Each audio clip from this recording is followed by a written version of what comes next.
Silicon ಸಿಟಿಗೆ shock ಮೇಲೆ shock. Auto cab ಚಾಲಕರಿಗೆ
ಗಂಡಾಂತರ ಕಾದಿದೆಯಾ ಅನ್ನುವಂಥದ್ದು. ಮಧ್ಯಪ್ರಾಚ್ಯದಲ್ಲಿ ಯುದ್ಧದ ಎಫೆಕ್ಟ್ಗೆ ಬೆಂಗಳೂರು ವಿಲವಿಲ ಅಂತ ಒದ್ದಾಡ್ತಾ ಇದೆ.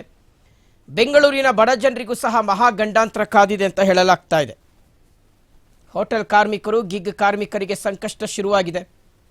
ಆಹಾರ ಆಧರಿಸಿ ಬದುಕುವಂತ ಅಸಂಖ್ಯಾತ ವಲಸೆ ದುಡಿಮೆಗಾರರು, ಕಿರಾಣಿ ಅಂಗಡಿಯವರು, ತರಕಾರಿ ಸರಬರಾಜುದಾರರು, ರೈತರಿಗೆ ಇದರಿಂದ ಗಂಡಾಂತರ.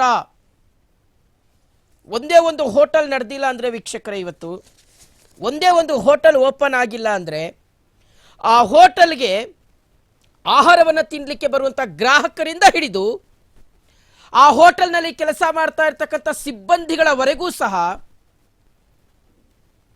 ಸಂಕಷ್ಟಕ್ಕೆ ಸಿಲುಕಾಕೊಳ್ಬೇಕಾದ ಪರಿಸ್ಥಿತಿ ನಿರ್ಮಾಣ ಆಗುತ್ತೆ. 3 ದಿನದಿಂದ ಸಿಲಿಂಡರ್ ಸರಬರಾಜಾಗಿಲ್ಲ ಹೋಟೆಲ್ಗಳಿಗೆ. 3 ದಿನ ಪ್ರತಿನಿತ್ಯ 4 ರಿಂದ 5 ಸಿಲಿಂಡರ್ ಬೇಕು. ಮಿನಿಮಮ್ 4 ರಿಂದ 5 ಸಿಲಿಂಡರ್ಗಳು ಬೇಕು. ಆದರೆ ಇವತ್ತು ಒಂದೇ ಒಂದು ಸಿಲಿಂಡ್ರು 3,000-4,000 ರೂಪಾಯಿ ಕೊಡ್ತೀವಿ ಒಂದು ಸಿಲಿಂಡರ್ ಕೊಡಿ ಅಂದ್ರೂ ಕೂಡ ಸಿಗದೇ ಇರತಕ್ಕಂಥ ಪರಿಸ್ಥಿತಿ ಇವತ್ತು ದೇಶದಲ್ಲಿ, ರಾಜ್ಯದಲ್ಲಿ, ಬೆಂಗಳೂರಿನಲ್ಲಿ ನಿರ್ಮಾಣ ಆಗಿದೆ. 50% ಡಿಕ್ರೀಸ್ ಆಗಿದೆ ಸಿಲಿಂಡರ್ಗಳ ಸಪ್ಲೈ.